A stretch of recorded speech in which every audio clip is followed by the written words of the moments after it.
You are looking at Julian's pronunciation guide, where we look at how to pronounce better some of the most mispronounced words in the world, like this other curious word. But how do you say what you're looking for today? We are looking at how to pronounce the name of this American Polish poet.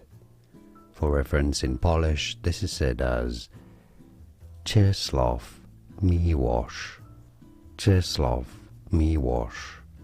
Now in English, it is often referred to, or he is often referred to as Ceslaw Milosz. Ceslaw Milosz. Here are more videos on how to pronounce more confusing words and names too many mispronounced. Like this video if you found it useful. I appreciate your support. I'll see you soon and thanks for watching.